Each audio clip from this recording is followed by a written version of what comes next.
Nous avons jusqu'ici supposé que la variable aléatoire x suivait une loi uniforme dans l'intervalle de 0 à 1 et nous voulons maintenant généraliser ce résultat. Donc on part de l'intégrale de a à b de la fonction g de x dx et que l'on va encore écrire intégrale de a à b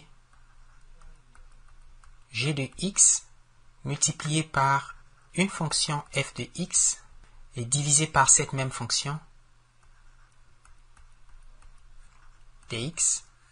Et donc θ s'écrit aussi intégrale de a à b de g de x sur f de x multiplié par f de x dx. Et on va appeler grand G de x le rapport petit g de x sur f de x.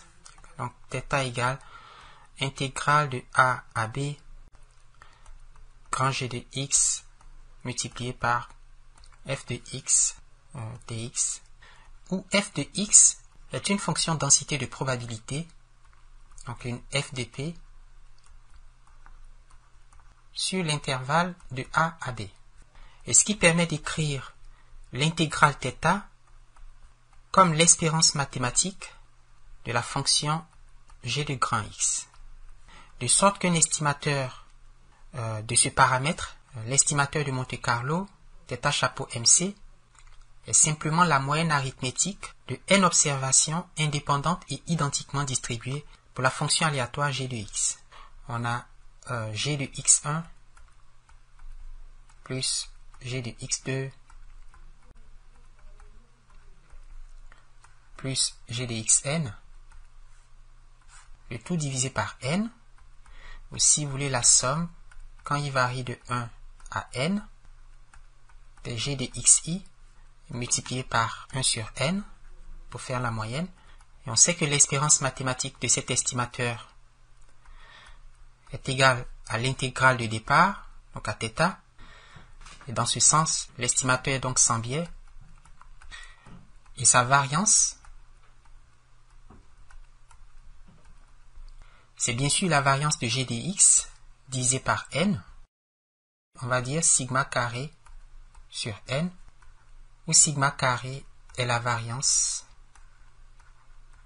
de la variable aléatoire g de grand x. Exemple d'une fonction densité de probabilité sur l'intervalle AB, eh bien c'est la loi uniforme sur AB.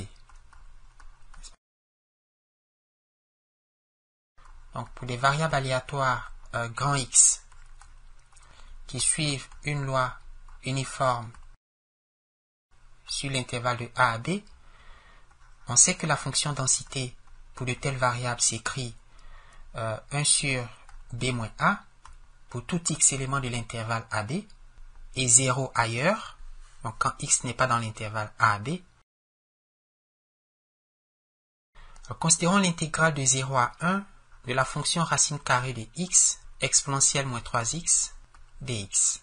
Pour estimer cette intégrale par une méthode de Monte-Carlo, nous voulons l'écrire sous la forme intégrale de 0 à 1 de racine carrée de x fois exponentielle de moins 3x multiplié par une fonction f de x. Alors, appelons grand G de x ce rapport. Et comment choisir la fonction f pour qu'elle soit une densité sur l'intervalle de 0 à 1? Et nous allons choisir pour f de x une loi bêta, n'est-ce pas? Nous savons que les variables aléatoires qui sont bêta distribuées prennent leur valeur dans l'intervalle de 0 à 1 avec des paramètres alpha, bêta. Ces paramètres étant quelconques, nous allons les choisir respectivement comme 2 et 3. Et c'est un choix arbitraire, n'est-ce pas? La forme fonctionnelle d'une telle variable aléatoire s'écrit x exposant alpha moins 1 fois 1 moins x exposant bêta moins 1 sur gamma de alpha fois gamma de bêta sur gamma de alpha plus bêta. Pour x éléments du segment 0 à 1, Si on prend alpha égale à 2 et bêta égale à 3, donc on a 2 moins 1, 3 moins 1, 2, 3 et 2 plus 3. Ce qui donne f de x égale x fois 1 moins x au carré. Gamma de 2 c'est 2 moins 1 factoriel, ça fait 1. Gamma de 3 c'est 3 moins 1 factoriel. Et gamma de 2 plus 3 c'est gamma de 5 qui fait 5 moins 1 factoriel. Donc c'est 4 factoriel. F de x égale 12x facteur de 1 moins x carré pour x éléments de l'ensemble 0 à 1. La fonction grand G de x s'écrit donc racine carrée de x exponentielle de moins 3x sur 12x facteur de 1 moins x carré, et l'estimateur de Monte-Carlo est la moyenne arithmétique de n observations de la fonction grand G. Donc, estimateur ponctuel du paramètre θ, lequel s'écrit comme l'espérance mathématique de la variable aléatoire ou de la fonction aléatoire grand G de x. Alors on prend l'intégrale de 0 à 1 de racine carrée de x exponentielle de moins 3x dx. La première colonne simule une variable aléatoire uniformément distribuée. La deuxième colonne simule une variable aléatoire suivant une loi de bêta dans l'intervalle de 0 à 1 avec les paramètres alpha égale à 2 et bêta égale à 3. C'est des paramètres arbitraires.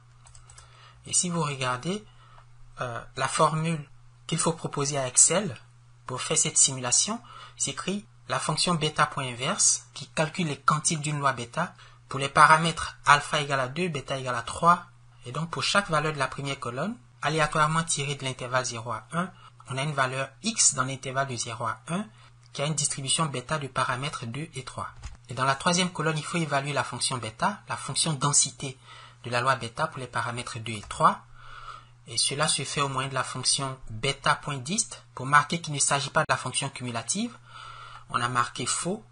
Et la quatrième colonne calcule le rapport g de x sur f de x, où g de x est la fonction intégrée et f de x la fonction densité de la variable aléatoire x pour la loi bêta. Alors l'estimation de Monte-Carlo de cette intégrale s'écrit average, c'est la moyenne,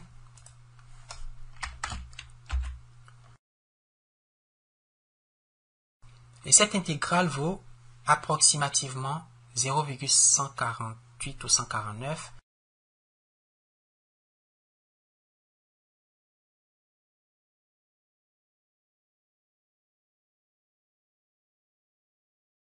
C'est l'intégrale de 0 à l'infini de racine carrée de x exponentielle de moins 3x dx. Vu que les variables aléatoires exponentiellement distribuées prennent leur valeur dans l'intervalle de 0 à plus l'infini, il est tout à fait naturel d'introduire une fonction densité de probabilité pour de telles variables aléatoires. Donc on va supposer que grand X suit une loi exponentielle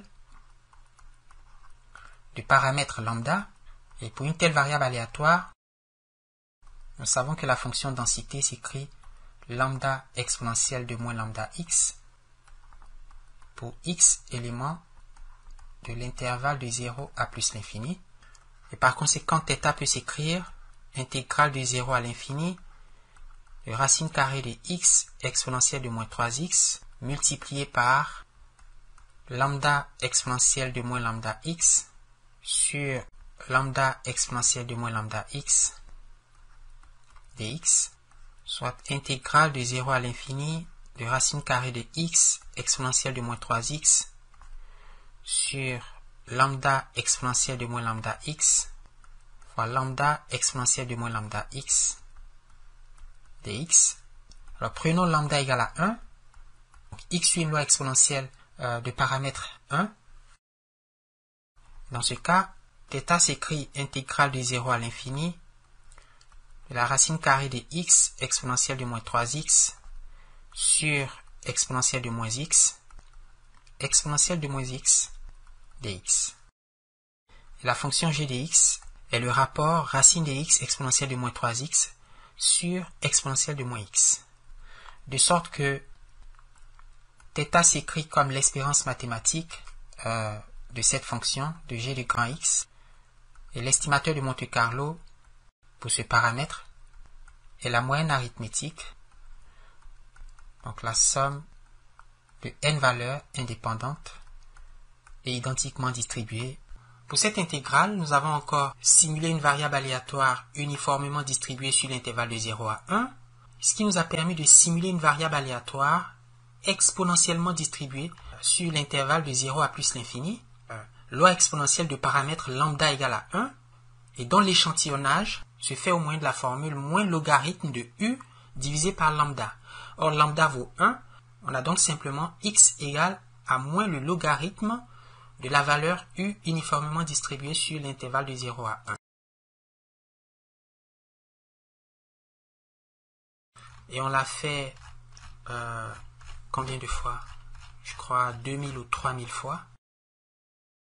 Alors, connaissant la valeur de x, on a pu calculer la fonction densité d'une loi exponentielle de paramètres lambda égale à 1 avec la formule exponential distribution d'Excel. Vous voyez que la deuxième valeur est pour le paramètre lambda qui vaut 1 et la troisième coordonnée est pour déterminer s'il faut utiliser la fonction cumulative ou la fonction densité. Alors j'écris false où on peut mettre 0 pour dire faux et donc utiliser la fonction densité de probabilité et qu'on évalue pour chaque valeur x de la colonne B. Et dans la quatrième colonne, j'ai calculé, comme on l'a vu, le rapport g de x divisé par f de x, où g de x, c'est la racine carrée de x fois exponentielle de moins 3x, et qu'il faut diviser par les valeurs de la colonne C, lesquelles sont les valeurs de la fonction densité en x, c'est-à-dire en chaque valeur de la colonne B. Et on l'a fait 3000 fois. Et l'estimation de Monte-Carlo de cette intégrale s'écrit simplement la moyenne de toutes les valeurs grand G, donc CTRL, SHIFT, flèche vers le bas, ferme la parenthèse, j'appuie sur Entrée,